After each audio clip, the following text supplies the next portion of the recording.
Hello and welcome to Fascinating Facts. I invite you to join me on a rather special expedition, not across the continents or through the oceans we know today, but back in time, to the very dawn of our world. Today we're going to journey through the deep past of our home planet, Earth. It is a story of unimaginable violence and serene beauty, of cosmic chance and relentless change. It's a tale that begins in the swirling chaos of a young solar system and leads eventually to the quiet miracle of a single living cell. From its fiery origins as a molten ball of rock to the first spark of life in primordial seas, we'll uncover some of the most fascinating truths about how this world came to be.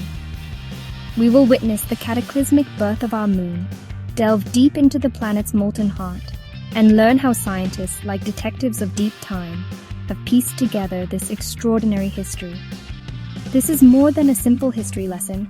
It is the grandest of all narratives, the story of the stage upon which all of life's dramas have unfolded.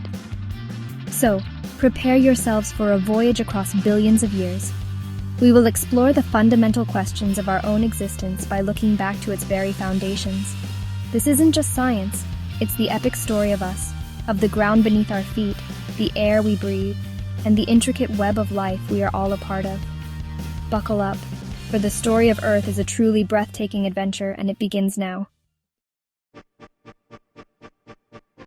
Our story begins in a place of unimaginable chaos, some 4.5 billion years ago. Long before there were oceans or mountains, or even a solid ground to stand on, there was only a vast, spinning disk of gas and dust surrounding a newborn star, our sun.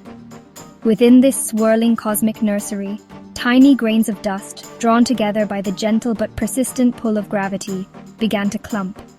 These clumps grew into pebbles, the pebbles into boulders, and the boulders into planetesimals, the very seeds of planets.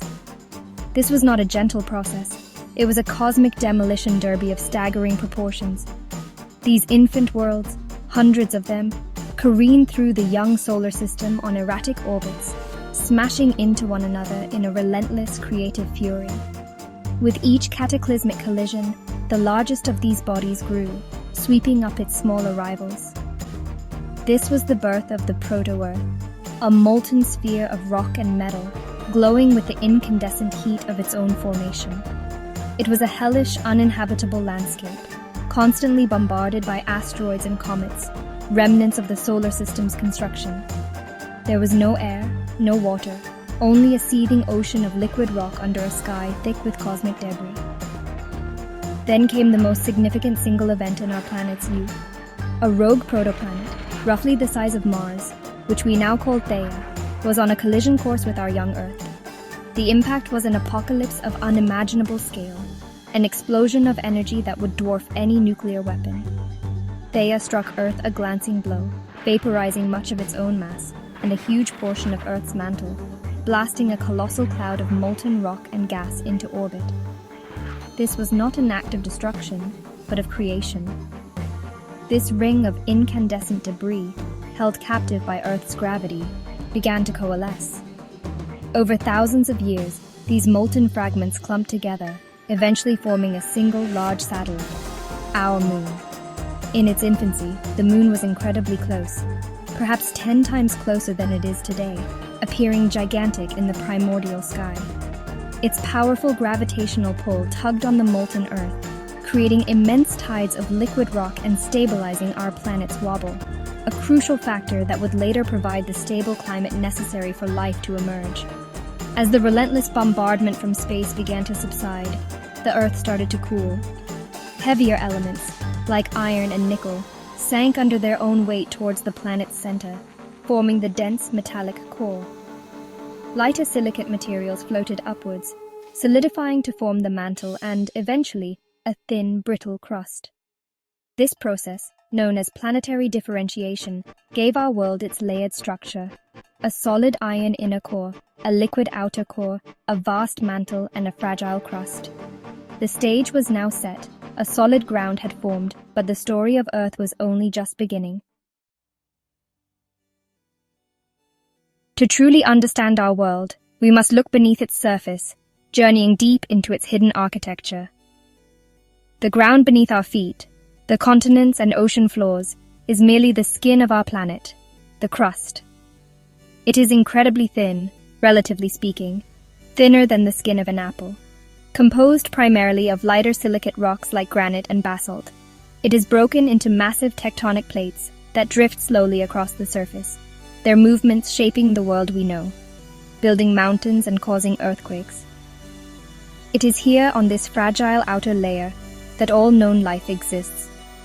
Beneath the crust lies the mantle, a vast layer of silicate rock that makes up more than 80% of Earth's volume. While we often think of it as solid rock, the mantle behaves more like an incredibly viscous fluid over geological timescales, like asphalt on a hot day. Immense convection currents, driven by heat rising from the planet's core, churn within the mantle over millions of years. It is this slow, powerful movement that drives the drifting of the tectonic plates above, a constant, silent engine of geological change that recycles the planet's surface. Deeper still, we reach the planet's heart, the core. It is divided into two distinct parts. The outer core is a swirling ocean of liquid iron and nickel, hotter than the surface of the sun. The furious motion within this metallic sea generates powerful electrical currents, which in turn create Earth's magnetic field. This invisible shield, the magnetosphere, extends far out into space, deflecting the solar wind, a constant stream of charged particles from the sun. Without this protective field, the solar wind would strip away our atmosphere, leaving the surface exposed to deadly radiation and making life impossible. At the very center of our world lies the inner core. Despite being even hotter than the outer core, the immense pressure, over 3.5 million times the pressure at the surface, is so great that it forces the iron and nickel into a solid state. It is a solid ball of metal, a sphere the size of the moon, suspended within its liquid counterpart. This layered structure, from the solid inner core to the thin outer crust, is not just a geological curiosity, it is a dynamic system that makes our planet a living, breathing world. The chemical composition of Earth is also uniquely suited for life. The abundance of elements like carbon, hydrogen, oxygen, and nitrogen, delivered by comets and present in the planet's building blocks, provided the raw materials for biology. And critically, the presence of vast quantities of water, likely delivered by icy comets and asteroids during the early bombardment, formed the oceans. This water, in its liquid state, would become the solvent for life, the crucible in which the first complex molecules would form, setting the stage for life's grand debut. To comprehend the epic timescale of Earth's history is a profound challenge for the human mind. Our lives are fleeting moments compared to the deep, silent abyss of geological time. So, how can we possibly know the age of our planet? The answer lies locked away within the rocks themselves, in a remarkable natural clock. This method, known as radiometric dating, is, honestly, one of science's most powerful tools for peering into the deep past. It is our key to unlocking the planet's birth certificate. Many rocks contain tiny amounts of radioactive elements, such as uranium. These elements are unstable. Their atoms decay over time, transforming into other, more stable elements, like lead, at a constant, predictable rate. This rate of decay is known as a half-life, the time it takes for half of the radioactive atoms in a sample to decay. By measuring the ratio of the original radioactive element to the stable decay product within a rock crystal, scientists can calculate precisely how long it has been since that crystal solidified from magma. Using this technique, geologists have traveled the globe, searching for the planet's oldest rocks. In places like Western Australia, Greenland, and northern Canada, they have found ancient rock formations, remnants of the first continents, that date back as far as 4 billion years. These rocks tell us that Earth had a solid crust by this time, but they don't tell us the planet's full age. The Earth's earliest history was so violent, with its surface constantly being melted and recycled, that no rocks have survived from its very beginning. The planet's own birth certificate has been destroyed. So how do we find the true age? To do that, we must look to the heavens. The Sun, Earth, and all the other planets and asteroids in our solar system formed from the same cloud of gas and dust at roughly the same time. This means that the leftover building materials from that era, the meteorites that occasionally fall to Earth, are pristine time capsules. They have been drifting in the cold vacuum of space, unchanged since the solar system's birth. They are the construction debris left over from the creation of our planetary home. When scientists apply radiometric dating to these meteorites, they consistently arrive at a very specific age, 4.54 billion years. This is our planet's true age. By studying these visitors from space, and by dating the oldest rocks on the Moon, which also formed at the same time, scientists have pieced together the timeline. It is an age of such immense scale that it defies easy imagination, a silent testament to the long and patient processes that have shaped the world we stand upon today. For hundreds of millions of years after its formation, Earth was a sterile world. Its oceans were a warm, dilute soup of chemicals, but they were lifeless. Then, somewhere in this primordial water, perhaps in the sunlit shallows or clinging to the mineral-rich vents on the deep ocean floor, something extraordinary happened. Simple chemical compounds, energized by lightning or the sun's ultraviolet rays, began to form more complex molecules, the building blocks of life. And then, the greatest leap of all. One of these molecules developed the ability to make copies of itself.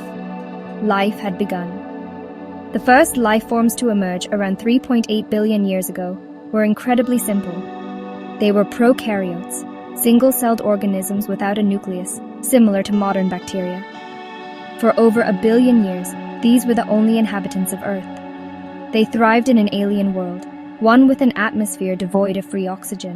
Many were extremophiles, flourishing in conditions we would find utterly lethal, in boiling hot springs, highly acidic waters, or deep beneath the ocean floor, far from the light of the sun. They were the planet's silent, microscopic pioneers. Among these early organisms, a revolutionary new group evolved, cyanobacteria. These remarkable microbes developed a radical new strategy for survival. They harnessed the energy of sunlight through a process called photosynthesis. They used sunlight, water, and carbon dioxide to create their own food, a process that had a profound and world-altering side effect. As a waste product, they released a highly reactive, corrosive gas that was toxic to most other life forms at the time. That gas was oxygen. For hundreds of millions of years, this oxygen produced by cyanobacteria didn't build up in the atmosphere. Instead, it reacted with dissolved iron in the oceans, causing it to rust and settle on the seafloor, forming vast deposits we now mine as iron ore. This period is known as the Great Oxidation Event. It was, from the perspective of the anaerobic life that dominated the planet, a global pollution crisis.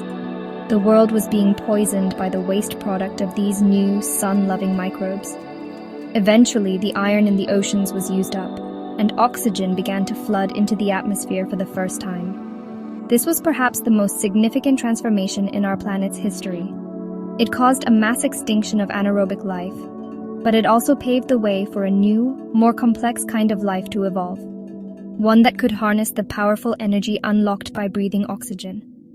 The cyanobacteria, in engineering their own environment, had terraformed the entire planet, setting the stage for the evolution of all the complex plants and animals, including ourselves, that would follow. Our journey through Earth's deep past reveals a story of incredible transformation, from a molten sphere of rock to the vibrant living world we call home. We've seen how cosmic violence gave us our moon, how the planet's inner heat drives the continents, and how the tiniest of organisms managed to re-engineer the entire atmosphere. These are not just mind-blowing facts. They are chapters in the grand narrative of our own origins, a story written in the language of rocks, atoms, and time itself. The Earth is not a static object, but a dynamic, ever-changing system. Its story is far from over. In fact, we are living in its newest chapter. Understanding this immense history gives us a profound sense of perspective, a deep connection to the planet and the billions of years of cosmic and biological evolution that were required for our moment in the sun. The story of Earth is still being written, and the more we learn, the more awe-inspiring it becomes. We hope you've enjoyed this journey into the epic history of our planet. If you found these facts as fascinating as we do, please support our channel. Follow fascinating facts, like this video, share it with others who might be curious, and comment below with what you found most incredible. Your engagement helps us stay connected and grow every day. Thanks for watching.